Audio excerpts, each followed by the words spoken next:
es en el Líbano, creceré en la casa de Adonai y allí siempre viviré. La la la la la la la la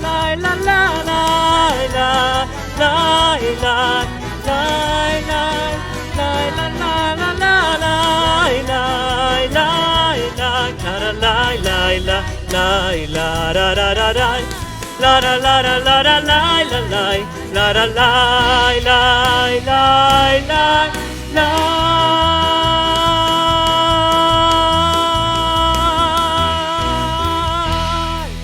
Sí, Señor, bueno es alabarte, oh Dios, y cantar salmos a tu nombre. Oh, alábenle sus santos, alábenle sus redimidos. Con palmas a nuestro Dios. Oh, te exaltaré, mi Dios, y alabaré su nombre. ¿Por qué? Porque grande ha sido su amor y su misericordia. Te exaltaré, mi Dios, y alabaré su nombre, porque grande ha sido su amor y su misericordia. Cada día te bendeciré y tus maravillas contaré, y tus maravillas contaré. De tus favores, oh Dios, yo me gozaré y por siempre le proclamaré. De tus favores, oh Dios, yo me gozaré y por siempre le proclamaré. Su iglesia le canta, la iglesia bendice al gran sumo sacerdote, a Jesús.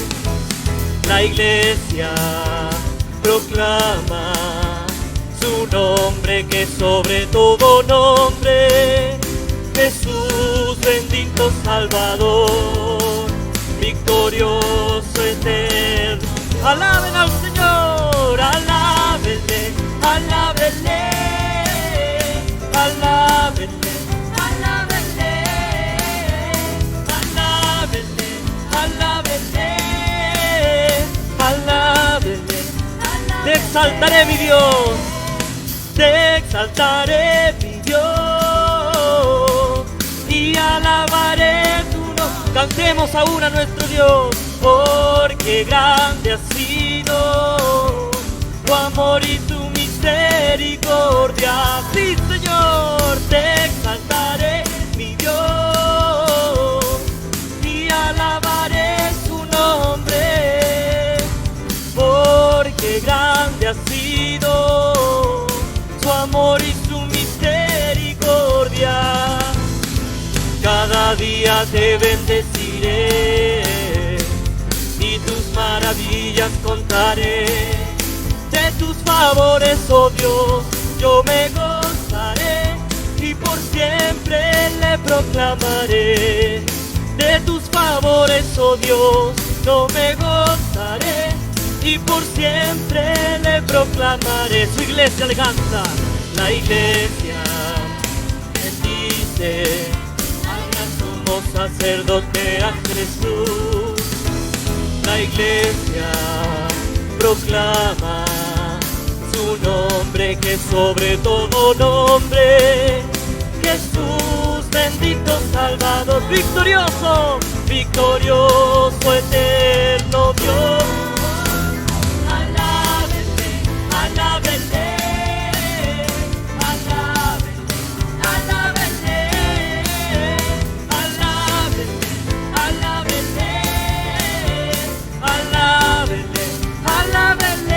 Conmigo, alábenle, alábenle, alábenle, alábenle, alábenle, alábenle, alabemos al Señor. Alábenle, alábenle, la fiesta ha comenzado. y el pueblo se regocija en su Señor. Alábenle, alábenle, alábenle, alábenle.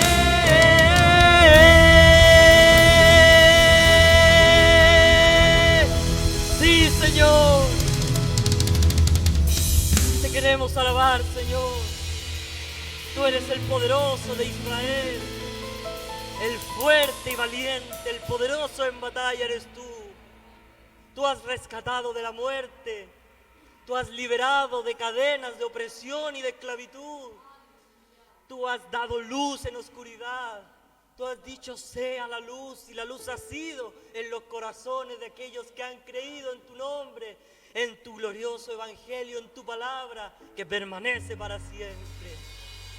Gracias te damos, Señor.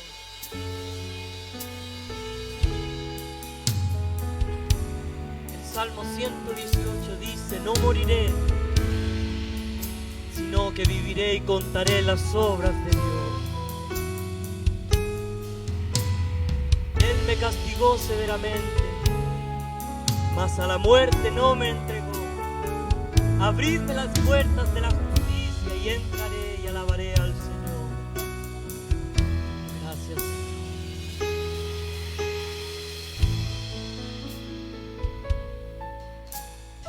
No moriré, sino viviré y contaré las obras de Dios. Me castigó,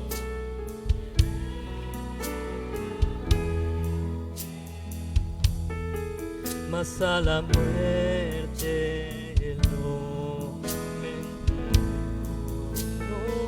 No moriré, no moriré, y contaré las obras de Dios. Me castigó severamente, mas a la muerte no me entregó. Abridme las puertas de la justicia y entraré, cantaré y alabaré a Yahvé. Esta es la puerta de Hashem, solo los justos entrarán. Abridme las puertas de la justicia y entraré, cantaré y alabaré a Yahvé. Esta es la puerta de Hashem, solo los justos entrarán.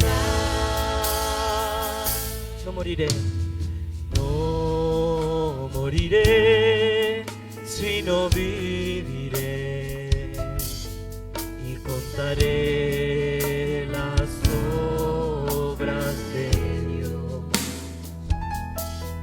Me castigó severamente, mas a la muerte no me entregó.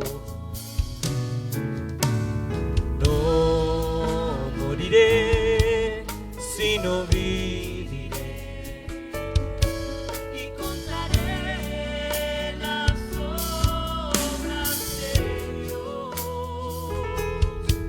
Me castigó severamente, mas a la muerte no me entregó. Abridme las puertas de la justicia y entraré. Cantaré, cantaré y alabaré a Yahvé. Esta es la puerta de Hashem, solo los justos entrarán. Abridme las puertas de la justicia y entraré, cantaré,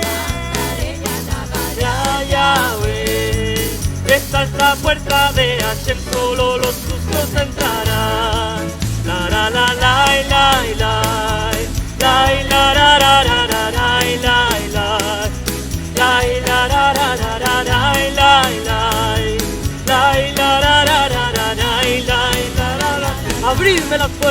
abridme las puertas de la justicia y entraré, cantaré, alabaré a Yahvé.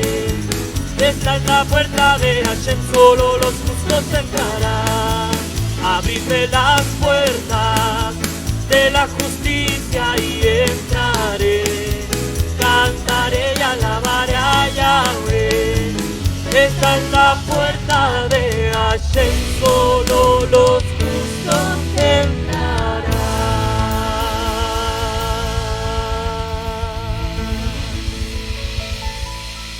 Bendito eres, oh Señor.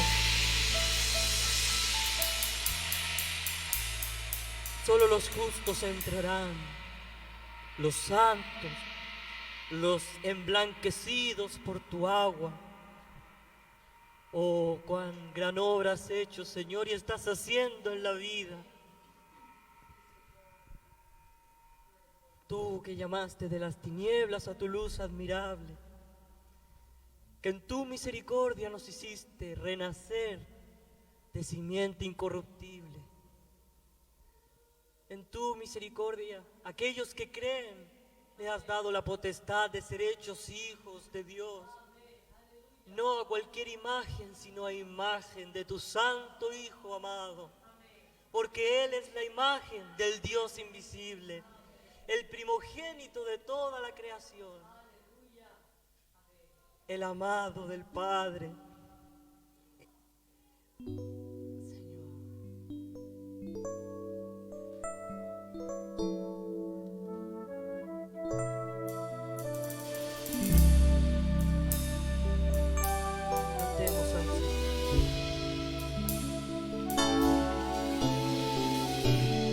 Santo, santo, tú eres digno, el cantarte es un honor. Rey de gloria, Dios grandioso, tu nombre es santo es.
Divina autoridad, tu nombre santo es.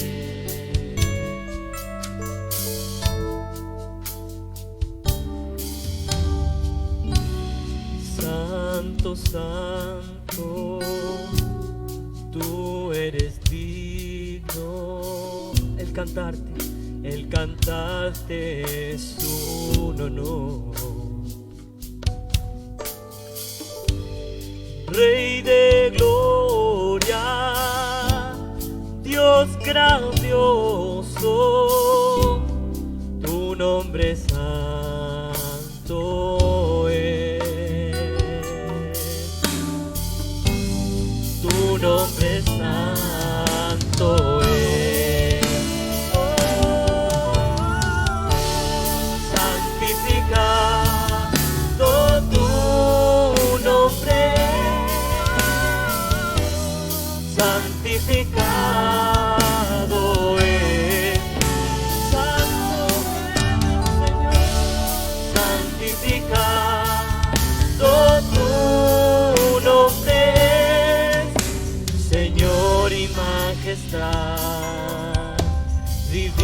autoridad.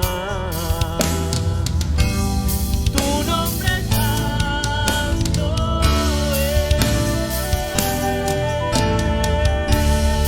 santificado tu nombre, santificado es, santo, santo, santificado tu nombre, Señor y majestad, divina autoridad, tu nombre santo es,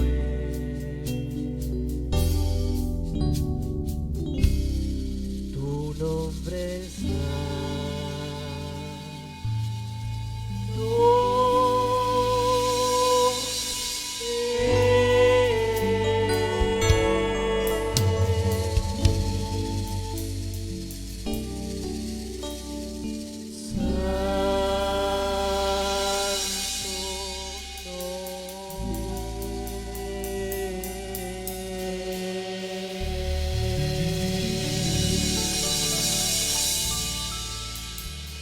Tu nombre sea santificado, Señor, en nuestros corazones, apartado en nuestras vidas. Tú eres 3 veces santo, Dios poderoso.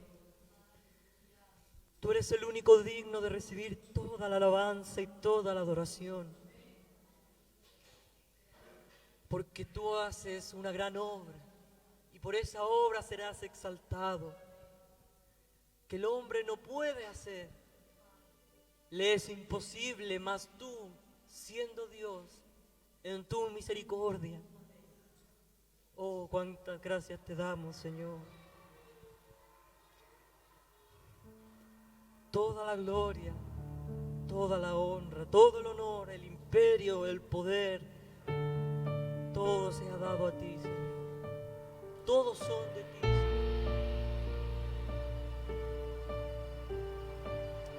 Tú eres el poderoso, Señor.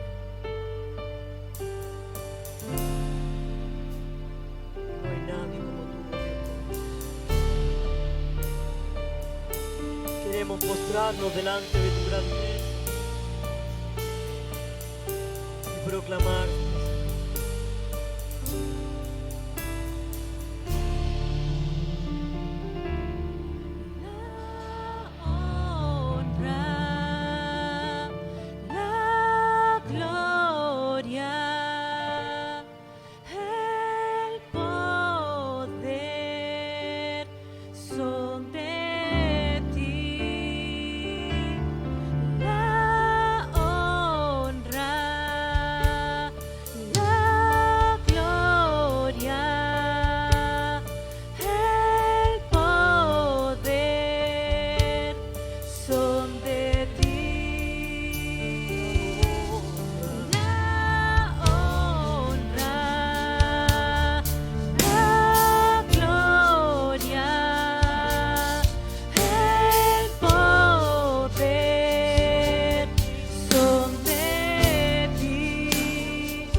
tú que hiciste el tabernáculo en el desierto y lo hiciste según tus órdenes específicas y fue lleno de tu gloria.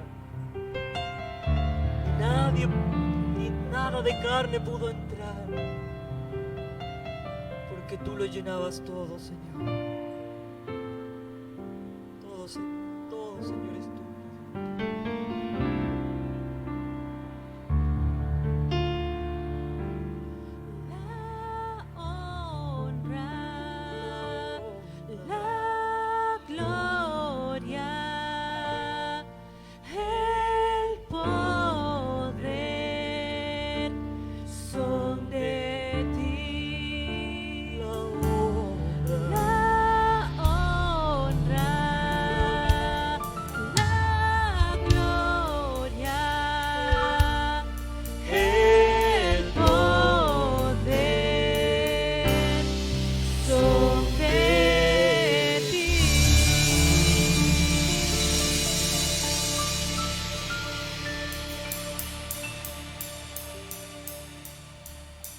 Tuya es, oh Señor, la magnificencia y el poder, porque todas las cosas son tuyas.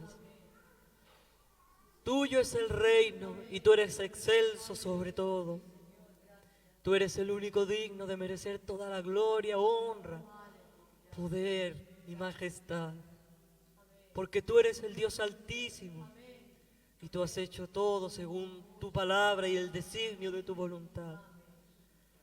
Queremos adorarte, Señor, estar postrados delante de nuestro Creador. Gracias, Señor. Gracias te damos, Señor.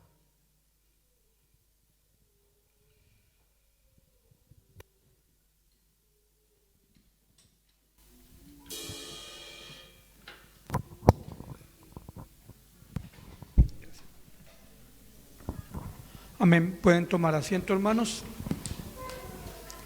Me avisan si se escucha menos atrás o algo para que el hermano pueda regular eso. Damos nuevamente gracias al Señor.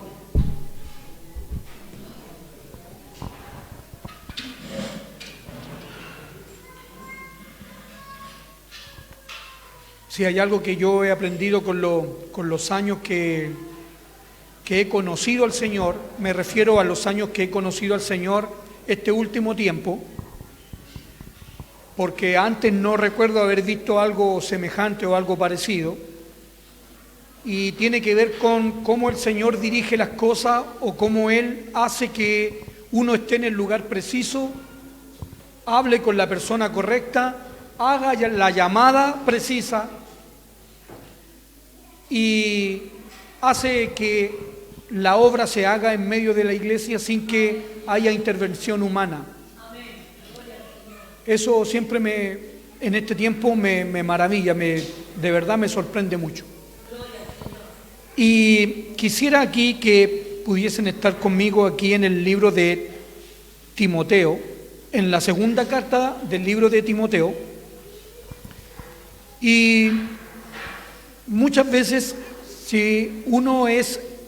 yo he estado usando la palabra, si uno es serio, si uno es genuino a la hora de hablar consigo mismo, verá que se encuentra con muchas cosas que uno, a ver, ¿cómo lo digo de manera que se entienda? Que cuando uno es genuino con uno mismo, es capaz de sacar mucha mentira de nosotros.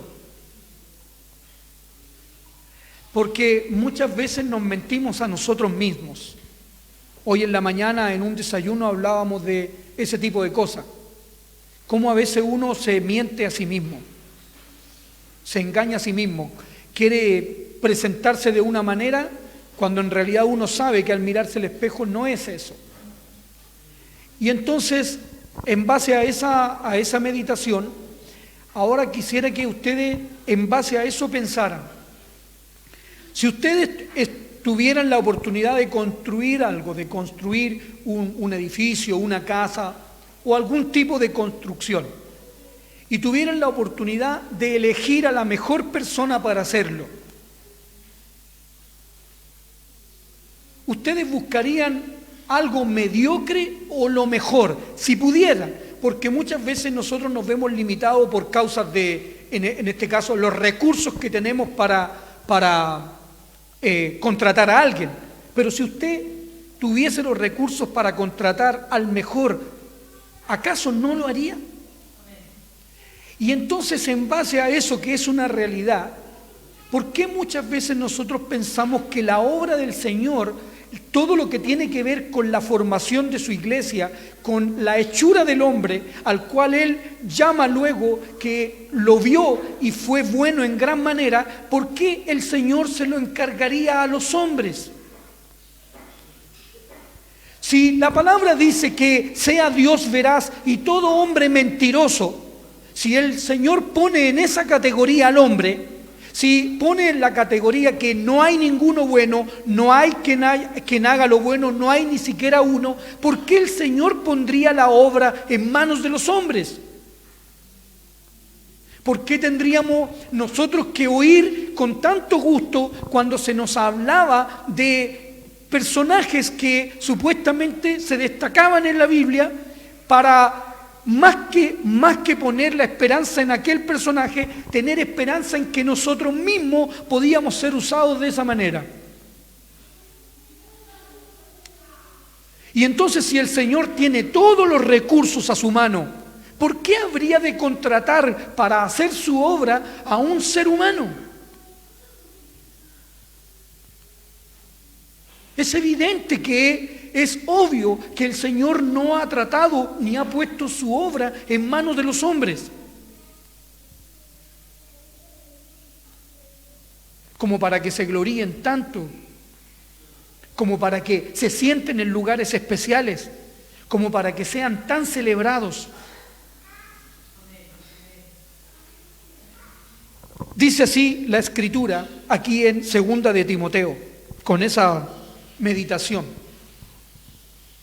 Dice así en el versículo capítulo 1, y voy a ir al grano. Dice así el verso 9: ¿quién nos salvó y llamó con llamamiento santo? Noten ahí, para de alguna manera titular lo que vamos a estar tratando, el llamamiento. Y eso es lo que les compartía yo. Vamos a edificar, vamos a hacer algo, ya, pero ahora no es mente humana, es la mente de Dios. ¿A quién Él ha de llamar para hacer eso?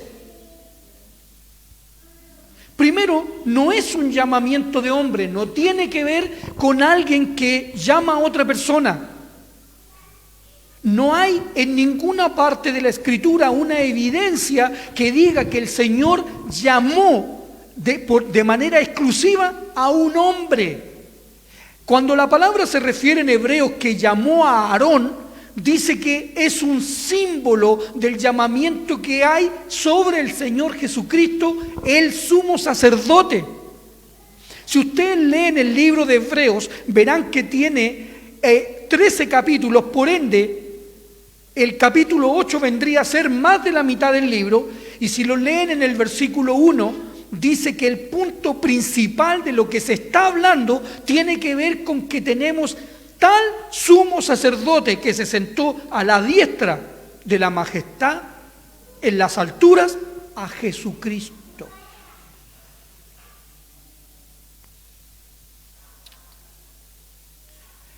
Cuando habla en el capítulo 5, habla que el llamamiento del Hijo fue del Padre y habla acerca de Aarón. Bueno, si quieren, tienen que marcar este pasaje aquí porque vamos a estar volviendo en varias oportunidades.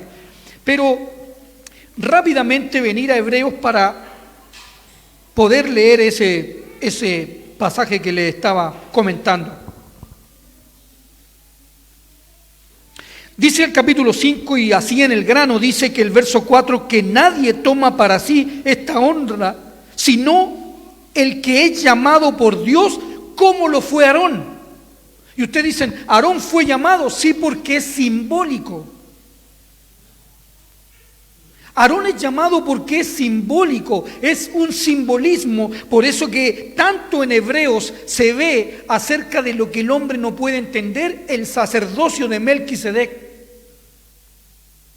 Entonces dice el verso 5, así tampoco Cristo se glorificó a sí mismo, haciéndose sumo sacerdote, sino el que le dijo, tú eres mi hijo. Eso no se lo puede decir a Aarón, porque todos ustedes saben que el Señor Jesucristo es unigénito, es solo un hijo.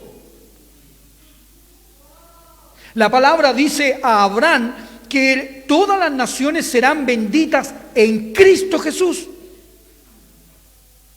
Y entonces dice, yo te he engendrado hoy, como también dice en otro lugar, tú eres sacerdote para siempre, según el orden de Melquisedec. No el sacerdocio levítico, porque es obvio que el Señor no es de la tribu de Leví. Si es humanamente, él pertenecía a la tribu de Judá, pero todos sabemos que era hijo, según se creía, de José, pero él era hijo de Dios. Entonces noten que eso es ya para considerarlo. Volvemos entonces a Timoteo y dice, ¿quién nos salvó? Así que noten la santidad de ese llamamiento, y llamó con llamamiento santo. Ya no tiene que ver con hombre, ya no tiene que ver que el papá llame a su hijo. Por eso que es tan, pero tan común en las iglesias que el papá sea el líder y luego le suceda su hijo. Es un llamamiento humano. Pudiese ser, hermanos, que el hijo, quizás, al menos yo no veo eso en la Escritura. Observe usted, por ejemplo, en el caso de Samuel. ¿Qué es lo que dice el capítulo 8 que se le reclama al profeta Samuel, siendo juez, sacerdote? Tus hijos no andan en tus caminos. ¿Saben ustedes la historia del hijo de Pablo, o el hijo de Pedro, o el hijo de Mateo, o el hijo de Lucas?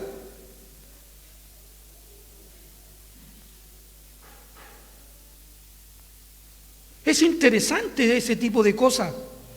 ¿Conocen a los hijos de Moisés?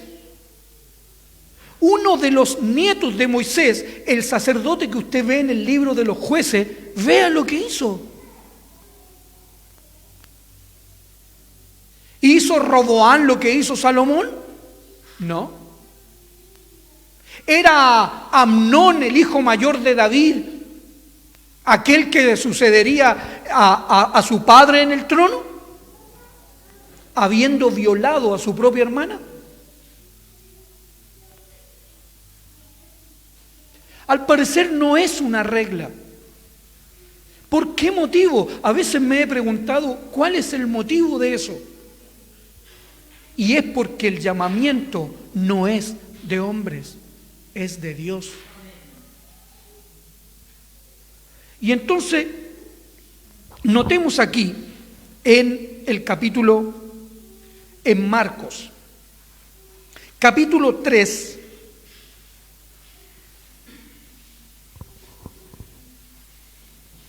así que el Señor llama con llamamiento santo, bien, pero miren ahora en Marcos, permiso.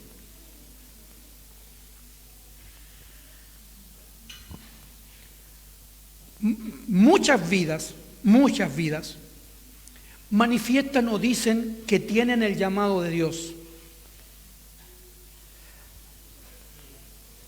Yo creo que les decía o les comentaba que uno debe ser franco y sincero con uno mismo.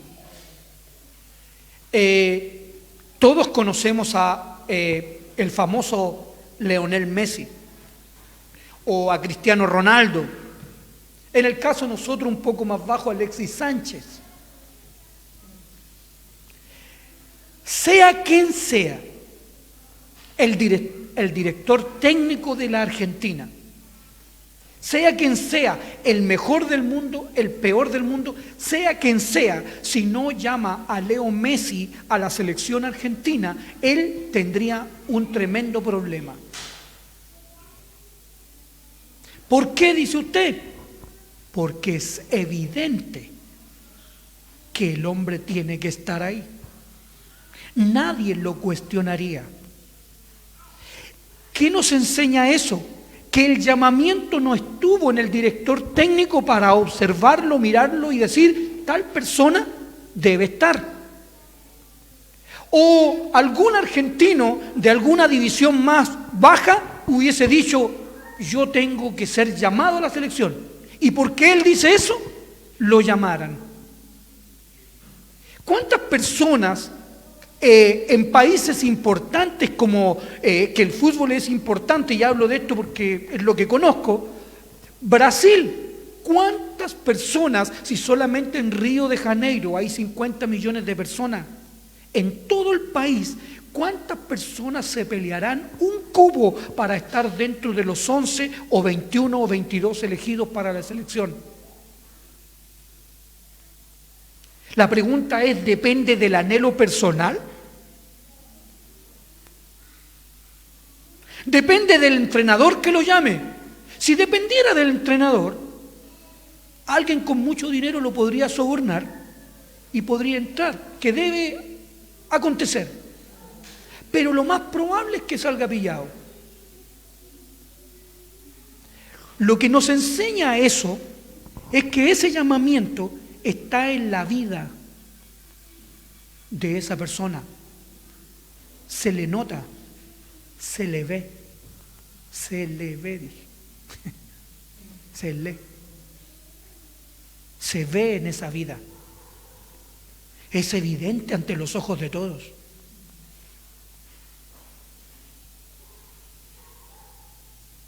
Dice aquí así, capítulo 3 y versículo 13.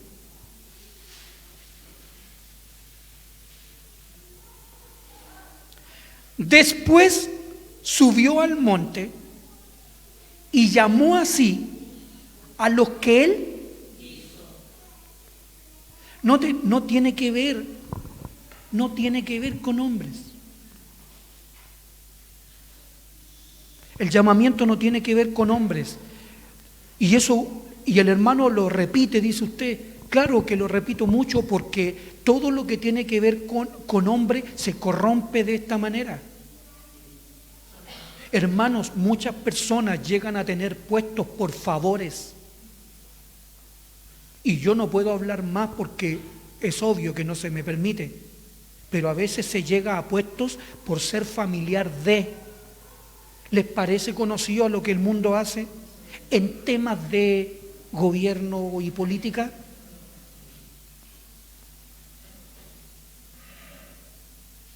Gente que anhela el poder, pero obvia lo más importante, que las vidas que tienen que servir en la iglesia son llamadas por Él. Y dice aquí, y vinieron a Él, porque a los que Él llama necesitan responder. Y dice, y estableció a 12.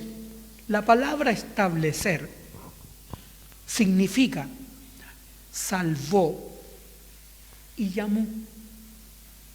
Pero es un sentido mucho más amplio. Es decir, que a quien el Señor va a llamar para que ejerza una labor en la iglesia, lo primero que va a hacer es lo va a salvar y lo va a purificar. ¿Se entiende esa palabra? Purificación, santificación. ¿Cuántos líderes de la iglesia no cumplen con esos requisitos? ¿Cuánto pecado muchas veces, hasta en la televisión, son expuestos de parte del liderazgo que tiene en su vida pecado. ¿Cuánto? Ustedes lo pueden ver. Me pregunto yo, si el llamamiento tiene que ver, por ejemplo, con el hijo de Abraham, Isaac. ¿Han observado ustedes a Isaac en las Sagradas Escrituras para ver si en alguna oportunidad se le vio pecado?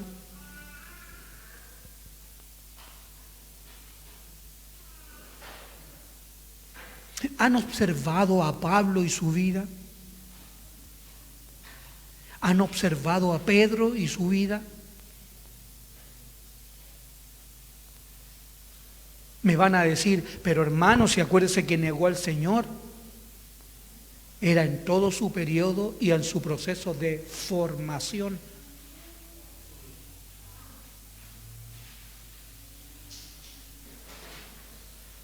¿Cuánto, pero cuánto de verdad, cuánto de entendimiento que las vidas que Él establece, que Él llama, Él las limpia, Él las purifica?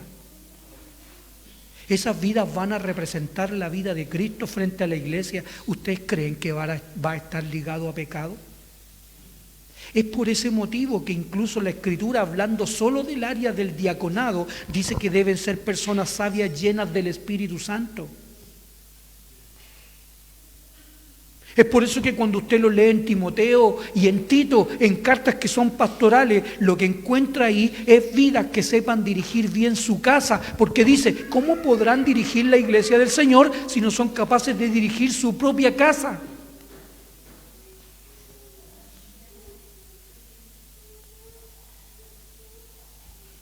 Y entonces dice, miren, y el llamamiento para que estuviesen, el llamamiento no es un llamamiento a servir de inmediato, el llamamiento es un llamamiento a ser instruidos. Eso es en todas las áreas, hermanos, en todas las áreas. Miren, les voy a poner un caso cotidiano. Miren aquí en el libro de Tito.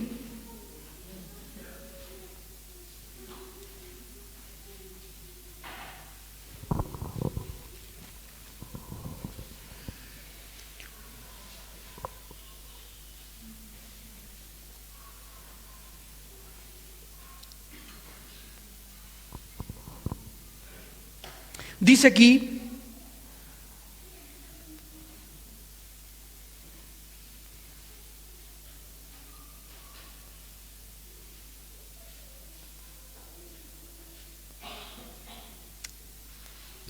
un ejemplo, verso 1 del capítulo 2.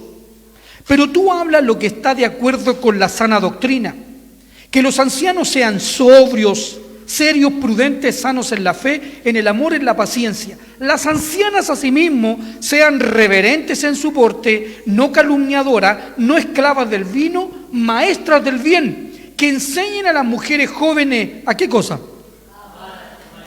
Y a sus hijos. Ahora usted dice, las ancianas asimismo. ¿Cuáles ancianas? El primer trabajo para con una Lola, para con una jovencita, ¿de quién es? ¿Qué anciana? Su madre. ¿Cuál es la labor de una madre? ¿Cuál es lo que debe hacer? Hacer exactamente lo que su madre le enseñó a ella. Pero si no le enseñó a hacer eso,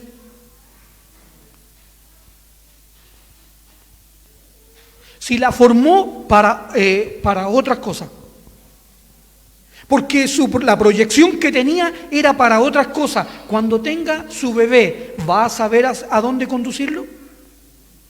Y entonces el llamamiento del Señor es para que Él nos enseñe hacia dónde debemos conducir los hijos. Porque de lo contrario, si yo no estoy con Él, ¿hacia dónde los voy a conducir? Hacia donde me parece a mí.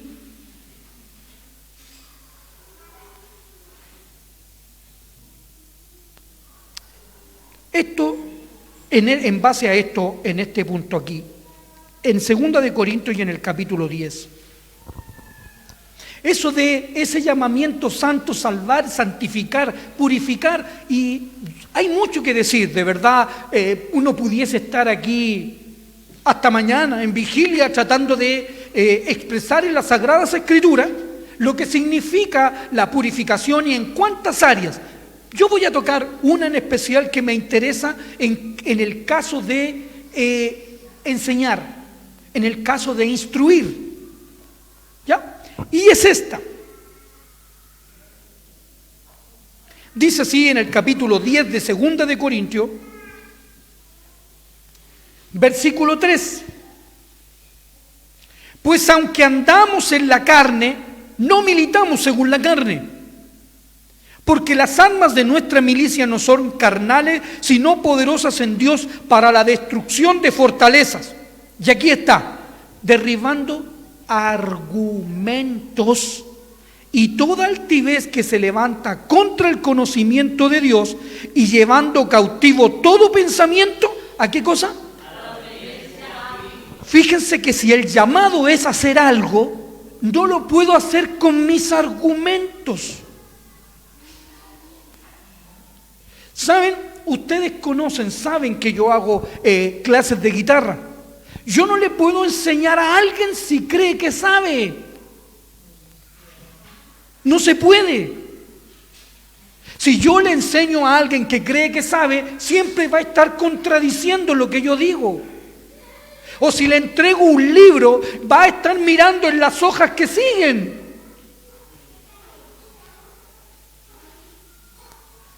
Para yo poder ser enseñado, lo primero que necesito es reconocer que lo necesito. Entonces no puedo venir frente al Señor con mis argumentos, con lo que yo creo, con lo que yo pienso. No se puede. Necesito cautivar lo que yo pienso, cautivar lo que me han dicho, cautivar lo humano y llevarlo preso al Señor.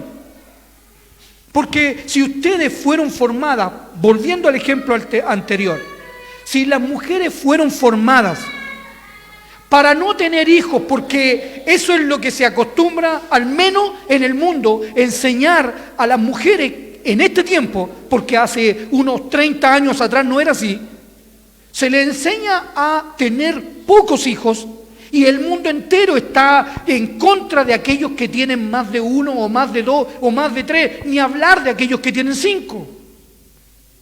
¿Cómo una mujer que cree eso le podría enseñar a las mujeres? ¿Cómo se va a parar frente a las mujeres a decirles que es bueno que engendren hijos porque el Señor dice que hay que multiplicarse? No lo va a poder hacer. Entonces, en ese llamamiento necesita, cuando venga el Señor para ser purificado, necesita cautivar lo que piensa y decir: lo que yo pienso no tiene validez, y mi pensamiento se va preso a la obediencia de lo que el Señor diga.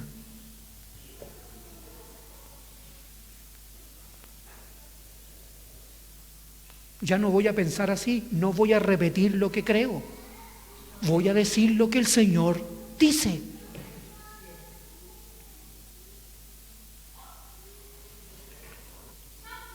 Lo siguiente, ahí en Timoteo, que les comentaba que había que marcarlo,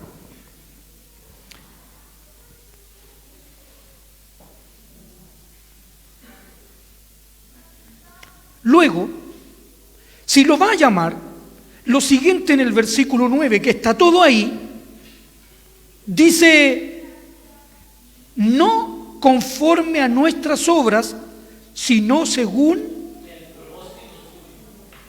O sea que Él va a llamar para que se haga el propósito que Él tiene para las vidas. No tiene que ver con la visión que yo tengo para la iglesia, tiene que ver con que es el propósito suyo. Noten cuántas cosas están implicadas en esa palabra. Noten, si el propósito suyo, lo primero que necesito es conocerlo. Es decir, ¿qué es lo que quiere el Señor que yo haga? ¿Recuerdan a Pablo? Él le dijo, ¿quién eres, Señor? Y la segunda pregunta, que es bien precisa, ¿qué quieres que yo haga? No hay un adelantamiento para yo hacer lo que yo pienso que debo hacer. O yo creo que esto es lo que tengo que hacer. No hay nada de eso. ¿Qué tal si hay una persona que siente que no está haciendo nada y se agobia por ello? Y entonces con iniciativa propia dice, voy a hacer algo. Se va a enfrentar con una serie de problemas, porque se va a encontrar haciendo algo que nadie lo mandó a hacer.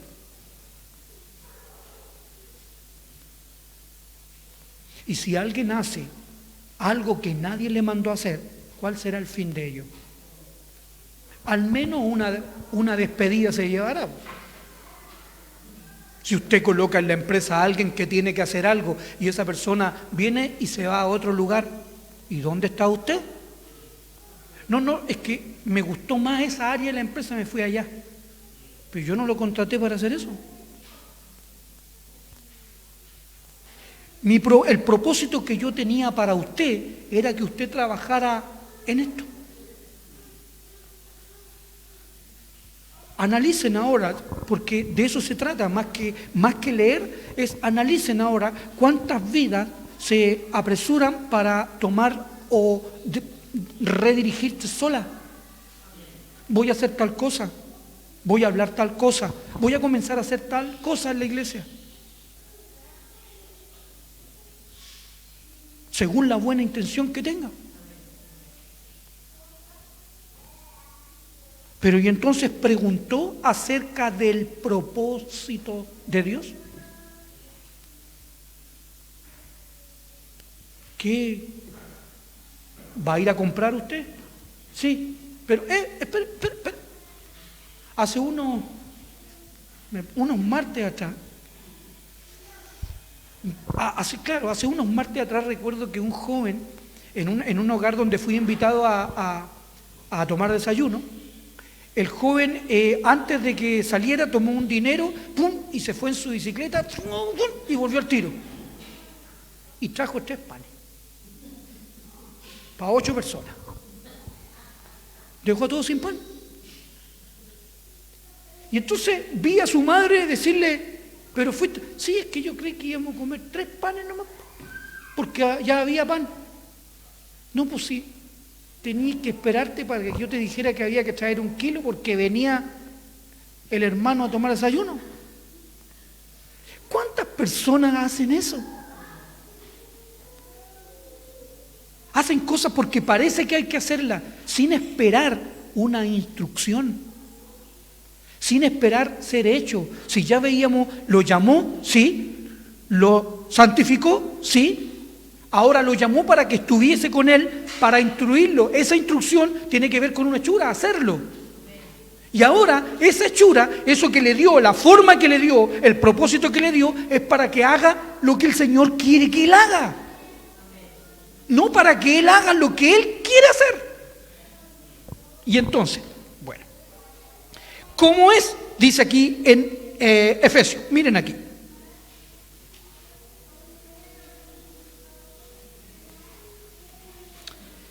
Efesios y en el capítulo 4, y esto es importante, y es importante también para nosotros. Ya. Yo he escuchado por muchos años esta frase, hoy día la volví a escuchar. La frase consiste en que una persona formó muchos pastores, muchos. Todas las personas que formó son pastores.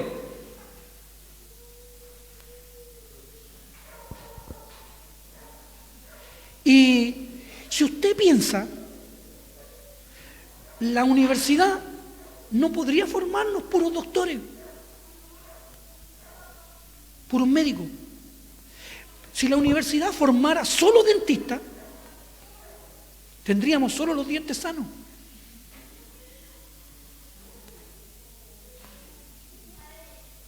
Si la universidad formara solamente, o alguna institución, solo albañiles, las casas tendrían puro cimiento.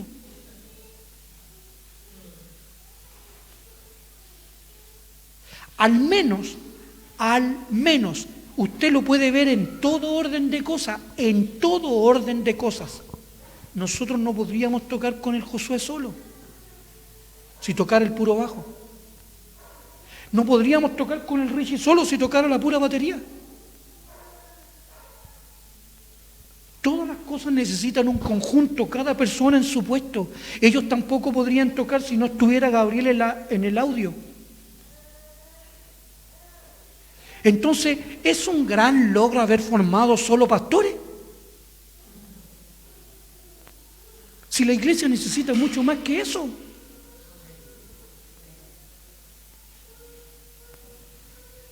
Aunque alguien criticara, la iglesia necesita profetas. La iglesia necesita apóstoles. No es que los apóstoles fueron hasta Pablo nomás. Pablo es el apóstol número 12. ¿Han escuchado eso? Pablo es el apóstol número 12, el cual reemplazó en este caso, a Matías.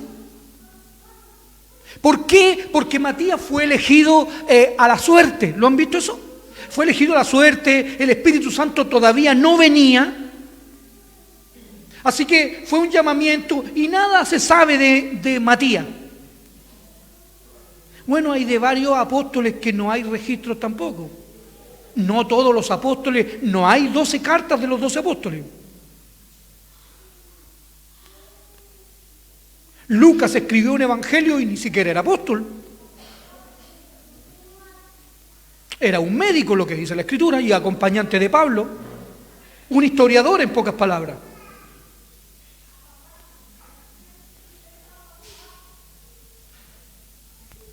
Y entonces, este Matías, no porque fue elegido, echaron suerte.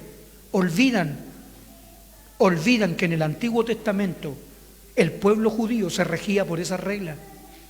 Ellos repartían las tierras echando suerte. Por eso que la Escritura dice claramente en el libro de Proverbios que la suerte se echa en el regazo, mas de Jehová en la decisión de ella. Eso lo olvidan. Matías cumplía con todos los requisitos para ser un apóstol porque ellos lo nombraron en base a las Sagradas Escrituras y en base a la ley. No hay quien pueda decir lo contrario acerca de eso. El que esté diciendo lo contrario está pasando a llevar las reglas de las Sagradas Escrituras. Pablo es el apóstol a los gentiles y obviamente con un llamamiento completamente diferente al que era de los 12 originales. Los 12 originales necesitaban haber estado con el Señor.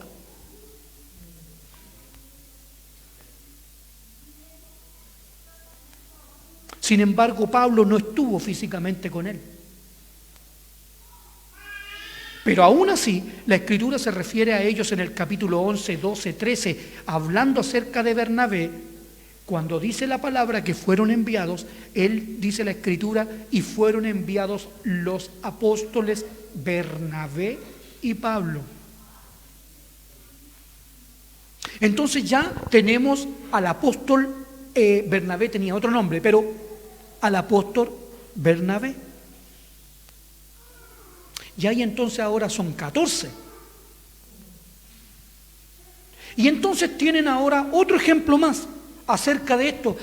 Consideren a Silas. ¿Recuerdan a Silas? Ok. Pablo viajaba con Bernabé y tuvieron un conflicto. Entiendo que lo recuerdan. Por Juan Marcos. ¿Ya? Tienen una separación y entonces ahora Pablo no elige un discípulo. Elige a Silas. ¿Lo recuerdan, no? Ya. Silas, dice la Escritura, que era un profeta y un varón principal de la sinagoga, del templo de la iglesia. Él no fue con Pablo como un discípulo. Él iba cumpliendo lo que Pablo sabía que el Señor le había dicho, que tenían que ir de dos en dos. Y entonces Silas, ¿qué era? Y alguien sabrá que puede salir algún sabio a decirme que efectivamente Silas era profeta y no apóstol. Y yo le diría, ¿y cuál es la diferencia entre un profeta y un apóstol? En cuanto a conocimiento, ninguno. No hay diferencia. Porque la Escritura dice en el libro de Efesios que el profeta y el apóstol tienen exactamente el mismo conocimiento del misterio revelado por el Espíritu Santo. Así dice. Misterio que antes no, que como ahora es revelado a sus santos apóstoles y profetas. O sea, en cuanto a revelación, es lo mismo. ¿Dónde está la diferencia? En cómo se ejecuta el ministerio. El profeta es local y el apóstol es enviado. Por eso que había una razón tan importante para que Pablo no fuese casado. Por eso él decía tener el don de ser eunuco en ese aspecto para con el Señor. Porque verá usted que cuando un varón quiere ejercer su ministerio en la iglesia, el primer conflicto lo comienza a tener con su esposa. ¿Es la esposa que dice vaya a pasar metido en la iglesia? Todo ministro, sea al nivel que sea, necesita una esposa que lo apoye. Toda persona que va a enseñar, los que van a tocar la música, necesitan el apoyo de su esposa, no el conflicto de su esposa. Eso no es y disculpen esto, ella no sería una hija de Dios. Por eso que la palabra usa la expresión de la siguiente manera, diciendo que los que están casados hagan como si no lo estuviesen. Porque no hay nada más importante que el Señor, nada. No puede ser que la esposa está aprendiendo y el esposo está diciendo no. ¿Dónde vas? Amor, a servir al Señor. No se preocupe, vaya con toda tranquilidad. Ese es nuestro propósito. No puede ser como en el mundo.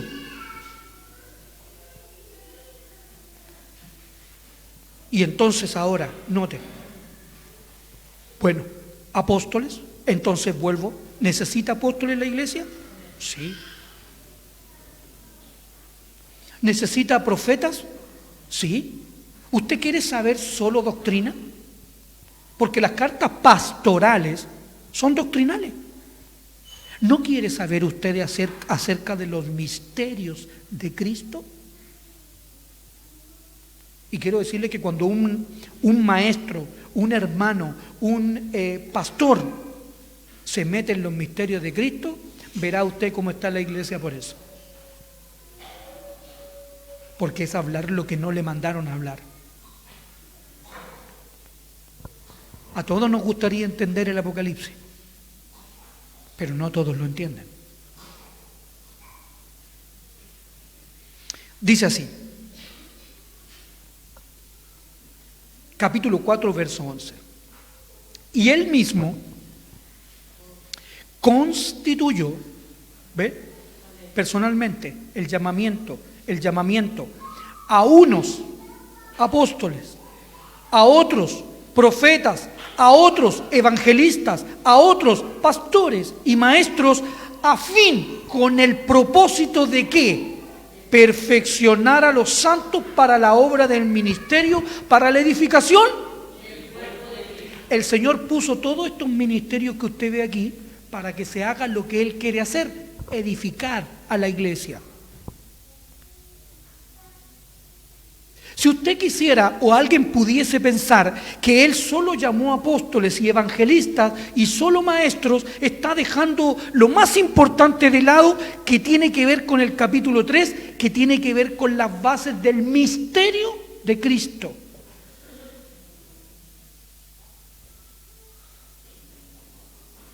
Y solamente el evangelista trae personas. Felipe, capítulo 11 del libro de los Hechos. Luego lo va a estar confirmando a través de ¿quién? Llamaron a Bernabé, dice la Escritura, para que fuese a congregarse ahí y los estableciera. Noten, los estableciera. ¿Qué hizo el Señor con los 12? Y Él fue para que con propósito de corazón estableciese, ¿qué cosa? Fundamentos. Necesitará la iglesia, los apóstoles y profetas para que establezcan fundamentos. Si nosotros hablamos en esos términos, no sé cuánto tiempo llevaré, pero piensen en esto. Si nosotros ponemos a un pastor, que tiene que ver con el área doctrinal, con el área de guiar a los matrimonios, guiar a los jóvenes, guiar a las esposas, guiar a los esposos, ¿cómo podría él hacer eso si nosotros no hemos sido establecidos en el fundamento de los apóstoles y profetas, que es Jesucristo, la naturaleza de Cristo?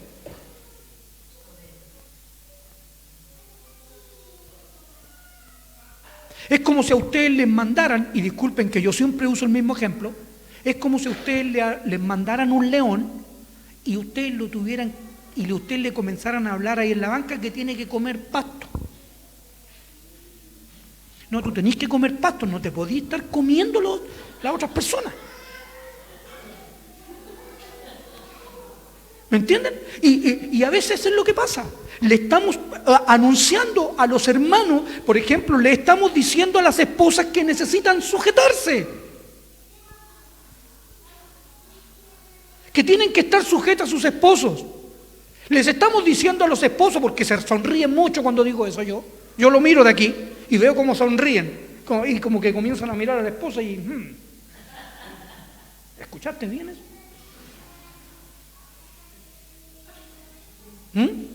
Sácate los audífonos. Y los esposos necesitan estar sujetos en todo a Cristo, que es su cabeza. Pero ¿cómo usted le dice a una esposa que se sujete si tu naturaleza es humana? ¿Qué ser humano cumple la ley?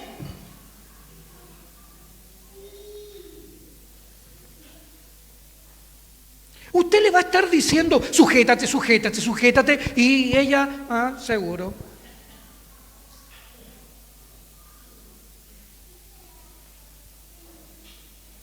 Y entonces no necesitamos a aquellos ministerios que son capaces de cambiar la naturaleza de una vida, que es el fundamento, como dice Pablo, uno plantó. ¿Hacia dónde se planta? Yo planté, Apolo regó. Otro, pero Dios da el crecimiento. Amén. Pero ¿por qué da el crecimiento? Porque usted tiene el potencial de crecer. Es decir, alguien plantó. Porque por mucho que le echemos agua a un huevillo, nunca jamás le van a salir hojas. La importancia entonces de ese ministerio. Y entonces dice aquí así, y dice, hasta que todos lleguemos a la unidad de la fe y del conocimiento del Hijo de Dios, a un varón perfecto, hasta que todos lleguemos. O sea que esa persona nos está conduciendo para que nosotros seamos un par. ¿Cuántos, hermanos? Y disculpen, yo lo siento. ¿Cuántos vidas llevan 30 años en la iglesia, 40 años de ministerio para simplemente siempre ministrar él mismo? ¿Usted no le quita el púlpito el día domingo? No. Yo veo algunos que si hay ministración domingo y viernes, ministra los dos. Y si luego le toca un funeral, él también lo ministra. En 40 años no ha llevado a nadie a la estatura de Cristo. Ni siquiera la estatura de Él. que al menos la Escritura usa la expresión que el discípulo no es más que su maestro. Bástele al discípulo ser como su maestro. Y si logró tener discípulos, porque si tiene solo gente, pero si tiene discípulos, ni uno de esos discípulos llegó a la estatura de él como para que comparta el trabajo, digo yo. Como para que sea capaz de pararse en el púlpito y también tener una palabra de gracia para la iglesia. ¿En qué libro de la Escritura la palabra dice que a través de una sola vida en la iglesia se edifica? ¿De dónde sacaron eso? No meditan, no piensan. Nunca se ha puesto a pensar que está bien que usted le haga la cama a su hijo, pero cuando tenga 20,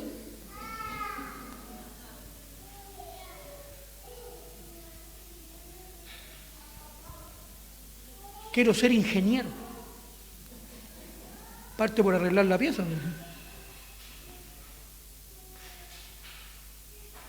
No ha crecido nada la iglesia. En 30 años no le ha dado crecimiento. No es lo que dice que para eso son los ministerios. Entonces, disculpen, ¿es un ministerio fracasado?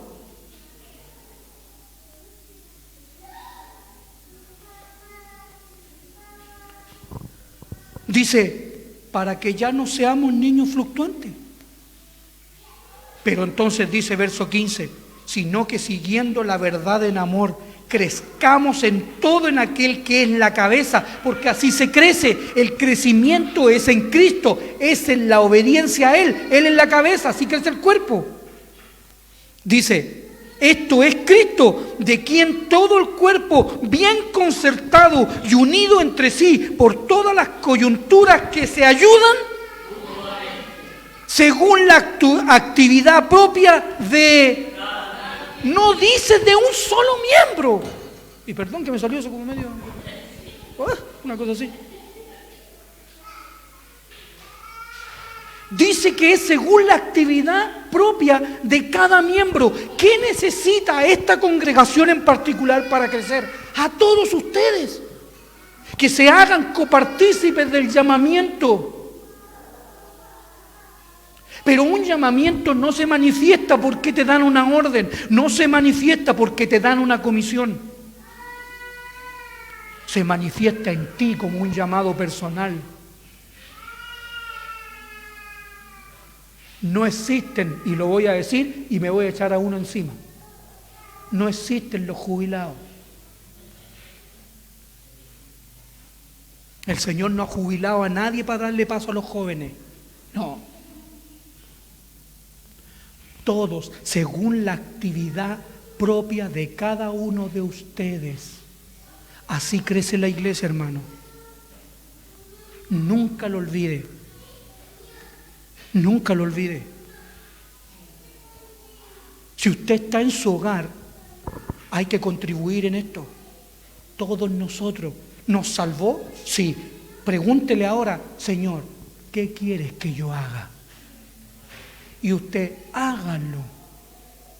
No necesita un papel aquí que diga que tiene que colocar la silla. No lo necesita. Cuando usted se sienta y ve que la silla está a 1 metro, como dicen los cánones de las reglas del COVID, alguien de esta congregación lo hizo. Usted tiene que saber eso.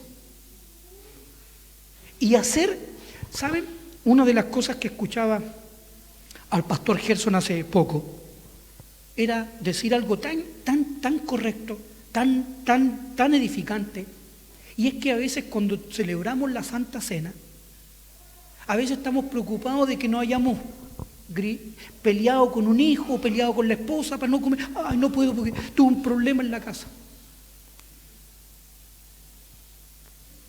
Pero en realidad es esto, es cada uno se apresura a comer su propia cena.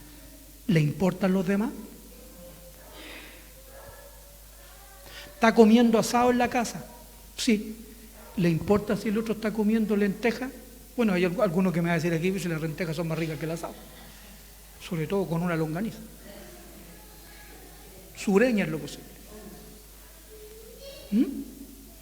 ¿Se preocupó de eso?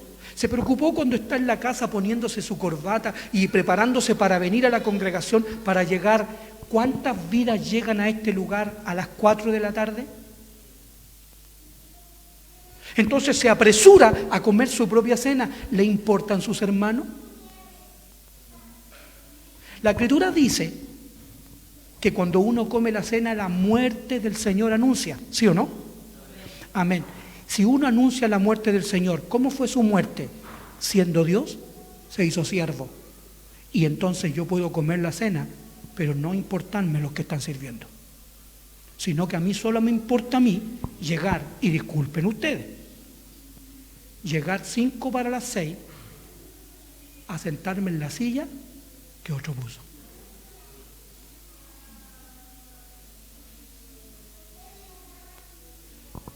Piensen en eso. ¿Sabían ustedes que hay gente que acarrea todo esto? No necesito una credencial, no necesito una hoja aquí para decirle, hermano, ¿a qué hora están viniéndose a trabajar los días domingos? Estamos llegando a las 4 porque hay que cargar todos estos equipos y somos pocos. Hermano, cuente conmigo, yo llego, yo voy a llegar. No, es que mi mamá, es que mi papá, es que...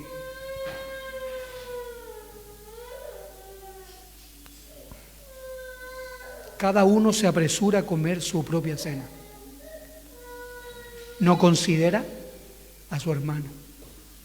Eso es cuando come el pan y cuando bebe el vino. Cuando usted vaya a hacer algo, piense que todo lo que hace afecta el cuerpo de Cristo. No piense en usted, porque así usted anuncia la muerte de Cristo. Eso decía mi hermano y pastor Gerson. Según la actividad propia, si Él los necesita a todos y cada uno para trabajar, es cierto, necesita al Señor Jesucristo, pero si el Señor te llamó, tienes que tener algo, porque ahí dice que cada uno de ustedes. ¿Para qué leer lo que dice Primera de Corintios en el capítulo 14? Cada uno de vosotros tiene, y si no tiene, preocúpese.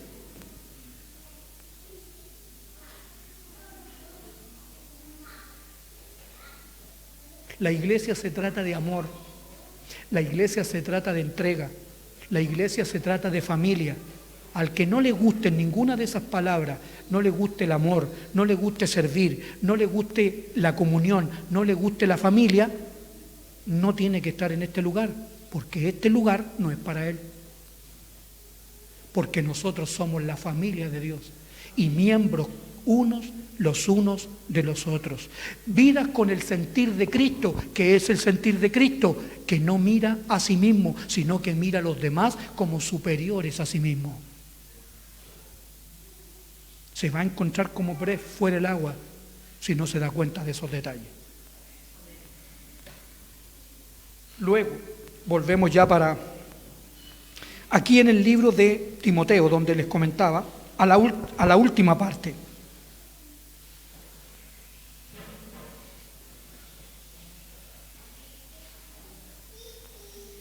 Capítulo 1 de Segunda de Timoteo y verso 9, pero ahora la última parte después de según el propósito suyo y dice y ahora, ¿y la gracia que nos fue dada?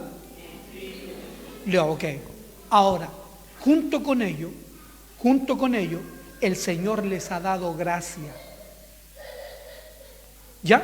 No se trata de, miren, aquí un ejemplo y poquitos ejemplos voy a estar dando. Aquí en Primera de Corintios,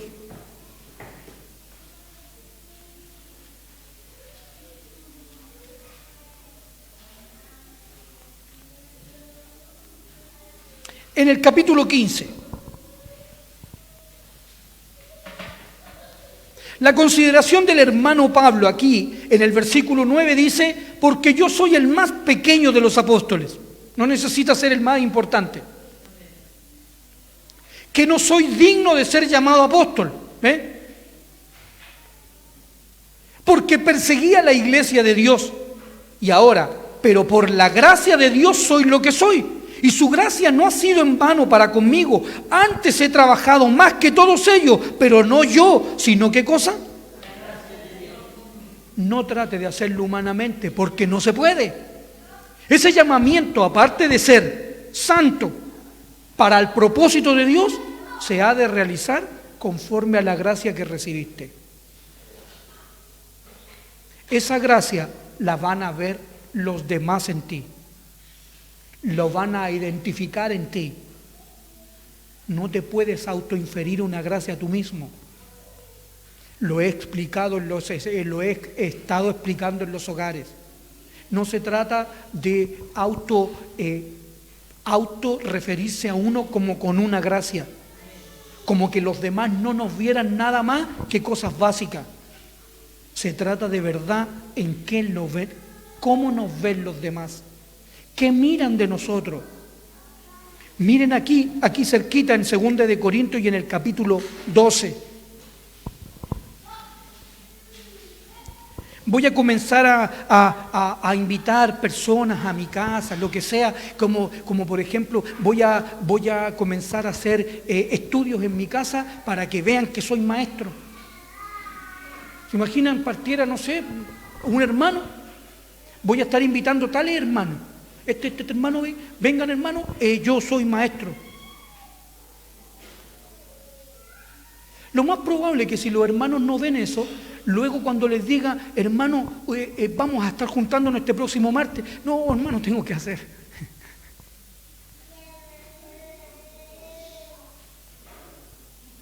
Porque no es así. Se van a acercar a una vida los que les reconozcan una gracia. No porque los obligan a hacerlo. Dice aquí así, miren. Pablo dice verse débil en todo este pasaje, pero miren el verso 6, 12:6.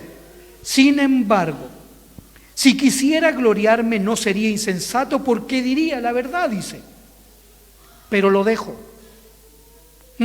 Tiene revelación, es apóstol, fue arrebatado al tercer cielo. Sí, todo eso, él dice, yo diría la verdad si dijera eso. Que veo las escrituras, que tengo revelación, que el Señor me ha hablado, que fui al tercer cielo, yo estaría diciendo la verdad, pero lo dejo. Para que nadie piense de mí más de lo que en mí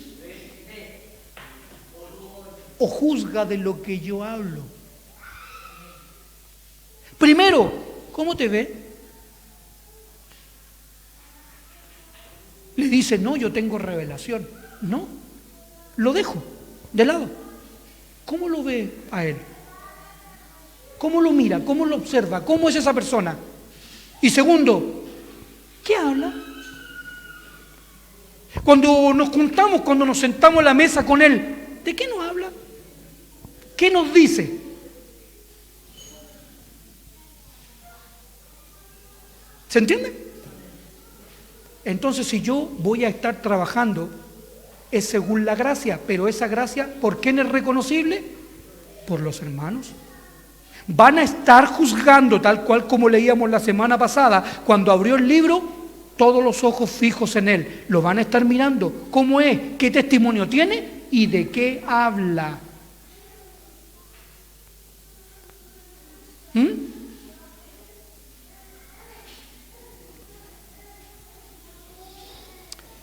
Volvemos a Timoteo, 2 de Timoteo ya por última vez.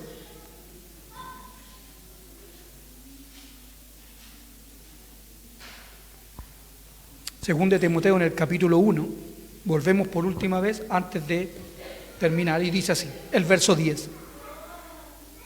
Bueno, la gracia que nos fue dada en Cristo Jesús antes de los tiempos de los siglos. Y ahora dice, pero que ahora ha sido manifestada por la aparición de nuestro Salvador Jesucristo, el cual quitó la muerte y sacó a la luz la vida y la inmortalidad por el Evangelio, del cual yo fui constituido predicador, apóstol y maestro de los gentiles.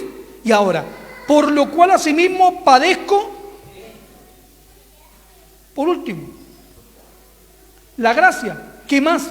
¿A qué tiene que estar dispuesto? ¿Va a ser fácil servir? ¿Va a tener que dejar algo? Sí. ¿Le van a alabar lo que usted hace?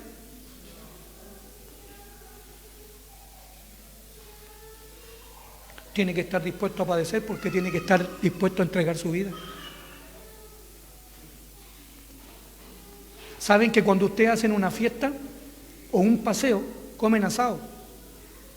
¿Sí o no? Algunos corderos, lo que sea, al cordero al palo, todos se ríen en la fiesta, menos el cordero. Porque para que usted coma carne, necesita quitarle la vida, sea al vacuno o sea al cordero. Entonces usted tiene fiesta y usted, vamos riéndonos, pero el cordero no se ríe, porque a él le va a costar la vida. Para que la iglesia tenga fiesta, para que la iglesia tenga Pascua, para que la iglesia se goce, para que la iglesia cante, el cordero tuvo que dar su vida. ¿Y por qué piensan que usted va a ser diferente? Para que tu esposa esté bien, tienes que dar la vida. Para que tu hijo esté bien, tienes que dar la vida. Para que en la iglesia tienes que dar la vida. Dice aquí así: por lo cual asimismo padezco esto, pero no me avergüenzo, porque yo sé a quién he creído y estoy seguro que es poderoso para guardar mi depósito para aquel día. Es decir, está trabajando y a la vez está depositando en el banco en el mejor banco. No sé si ustedes sabían que tienen cuenta. ¿Sabían ustedes que tienen cuenta? No, hermano, si no tengo ni cuenta Ruth, y cuenta corriente ni hablar. Ahora que Falabella le está dando a todos, tengo, dijo. Pero usted tiene una cuenta de depósito en el cielo, porque es lo que dice el capítulo 7 del libro de Mateo: haceos tesoros donde la polilla ni el orín corrompen. Todo lo que usted haga ahora en este mundo, usted está depositando para el día del Señor. A eso se refiere él. Por eso él usa la expresión diciendo así: he acabado la obra, por lo demás me está esperando la corona de justicia. Él estuvo depositando. Todo lo que hagas, hermano, todo lo que haces, recoger un papel, correr una silla, lo que sea, todo el Señor lo está observando. Nada va a quedar sin recompensa. Cada uno recibirá su recompensa conforme a su labor. Y aquí dice entonces él que él está dando la vida. Sí, a lo mejor de los deleites temporales no mucho, pero está depositando en un banco donde nunca jamás se corrompe lo que echa. El llamamiento. Y por último, y para terminar aquí en el libro de Números, comencé al revés, y se dieron cuenta, siempre leo el Antiguo Testamento y termino en el Nuevo. Ahora leí todo el Nuevo y voy a terminar en el Antiguo. Si alguien dice, chuta, el Antiguo está hermano.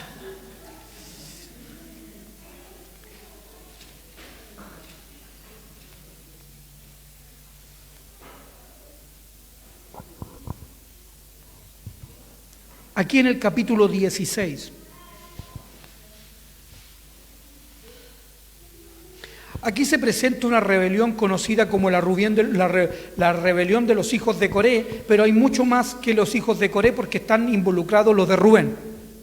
¿Ya? Quiero decirle que los hijos de Coré son levitas, en Números 16. ¿Ya?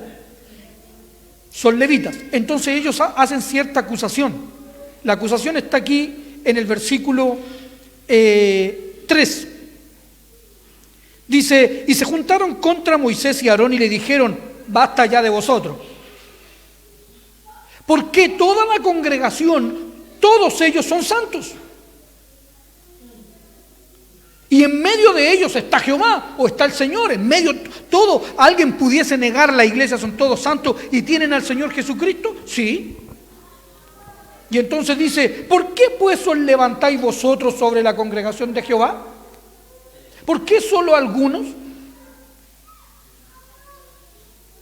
Cuando oyó esto, Moisés, sin ningún problema, se postró sobre su rostro Y habló a Coré y a todo su séquito diciendo: mañana mostrará Jehová, ¿quién?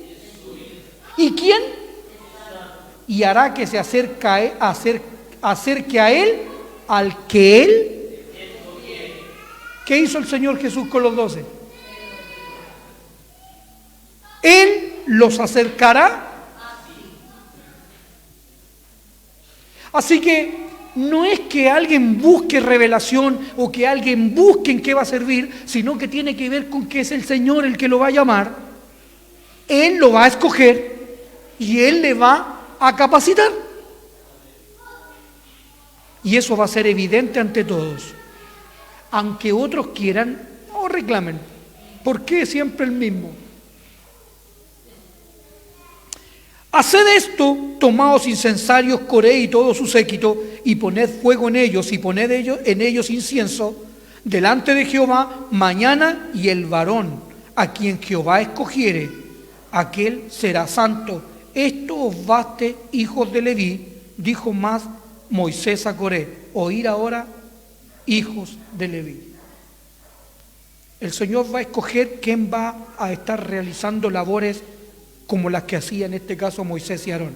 Pero ahora ustedes, ahora los comunes de los mortales, nosotros, dice: ¿os es poco que el Dios de Israel os haya apartado de la congregación de Israel, acercándoos a Él para que ministréis en el servicio del tabernáculo de Jehová y estéis delante de la congregación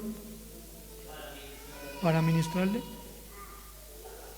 ¿Y qué te hizo acercar a ti y a todos tus hermanos, los hijos de Leví, contigo? ¿Procuráis también el sacerdocio? Es decir, los cargos más altos, digámoslo así. Cuando ven a alguien que está dirigiendo. Pero le es poco la congregación que el Señor los haya llamado a ustedes para que estén aquí y ministren delante del Señor. Eso es poco. Entonces, en conclusión, se trata de que yo me autollame, yo me automire, o se trata de a quién Dios escoge.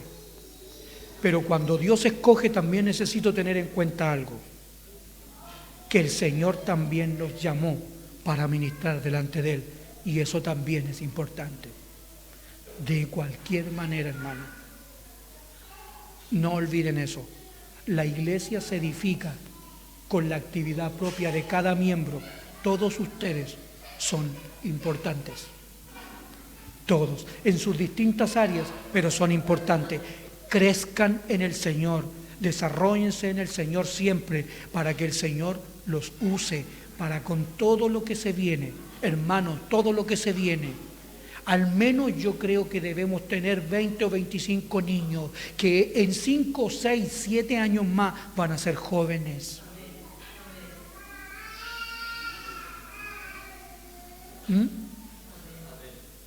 Que el Señor les bendiga mucho. Puestos en pie, le voy a pedir al hermano Samuel que pase a este lugar junto con David.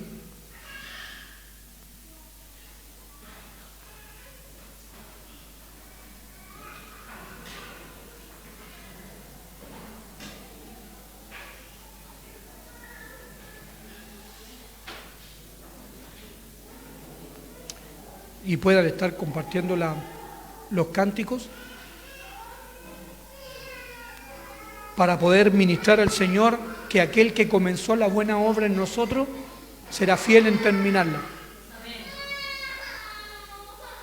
A veces parece que no avanzamos, pero de verdad creamos al Señor y nuestra vida es importante. Que el Señor nos ayude. Que nuestro Dios nos guíe para que seamos vasos útiles. Amén. Padre, te damos gracias, Señor. Hay muchas cosas, Señor, que no entendemos. Hay muchas cosas en las cuales nos cuesta ser aguerridos, ser valientes, Señor. La palabra dice que somos como muchas veces como Esaú, que tiene puesta muy la mirada en aquellas cosas que tienen que ver con este mundo, al punto de llegar a decir: Señor, ¿Qué importa si la primogenitura, si yo voy a morir? Es como si todos sus logros, es como si todo lo que deseara, como que si todos sus éxitos estuvieran basados en este mundo, tanto para sí mismo como para sus hijos. La palabra dice que si en este mundo esperamos todas las bendiciones del Señor, en este mundo somos los más dignos de conmiseración. Qué ceguera más grande el no poder entender que todo lo que hacemos vamos cargando todo para lo cual el Señor nos llamó. Todo el servicio que hacemos para los hermanos, todo el servicio que hacemos en intimidad, preparándonos, estudiando, leyendo para poder ayudar. Tampoco adelantándonos al propósito de Dios, sino conociendo siempre lo que el Señor quiere hacer con nosotros. Como Moisés decía, Señor, como Moisés le dijo a Faraón, necesito llevarlo todo, porque no sé con qué haya de servir al Señor. Que seamos capaces de armarnos de todas las herramientas, de todas las armas, para que cuando llegue el momento estemos capacitados para ayudar a quien lo necesite, para poder instruir, dar edificación a la iglesia, Señor. Que entendamos que Cristo está en medio de nosotros, que el llamamiento es sobre Él y que nosotros participamos de Él. Y que en Cristo Jesús y según su gracia y según su propósito podemos colaborar, ser colaboradores de Dios. Que no nos envidiemos los unos a los otros, sino que nos esperemos y nos necesitemos. Como dice la palabra, según la actividad propia de cada miembro, que se ayudan mutuamente. Señor, gracias por enseñarnos, gracias por guiarnos.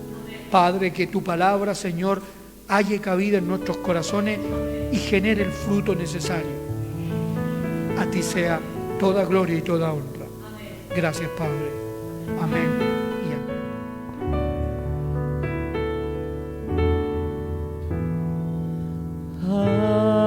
Aquel que la buena obra empezó,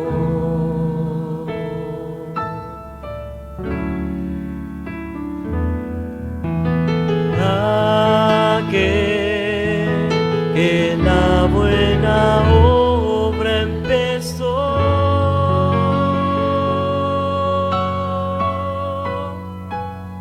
será fiel en completarla,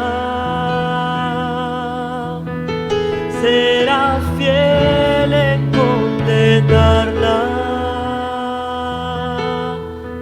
El que la comenzó, también la terminó, será fiel en completarla en ti.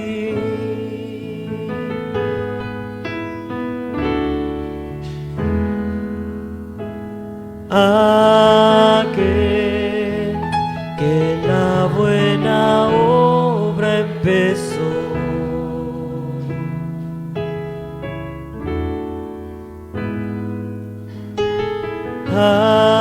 aquel que la buena obra empezó,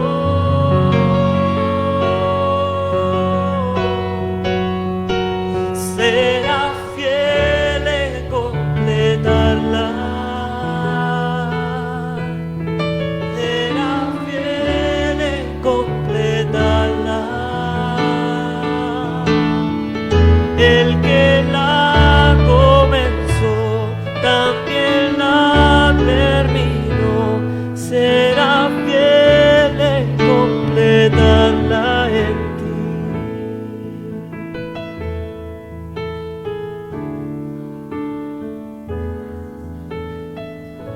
Gracias, Señor, porque aquel que comenzó la buena obra la perfeccionará hasta el día de Jesucristo. Bendito el Dios poderoso. Gracias, Señor.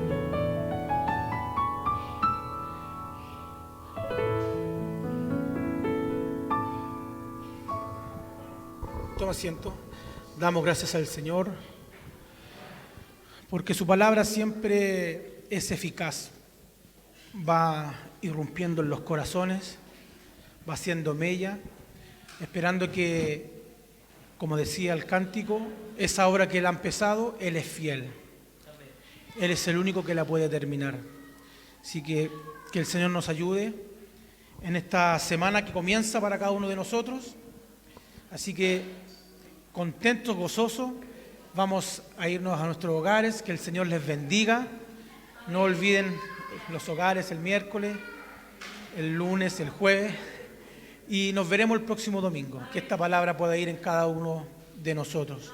Amén. Que el Señor les bendiga, salúdense, nos estamos viendo. Amén.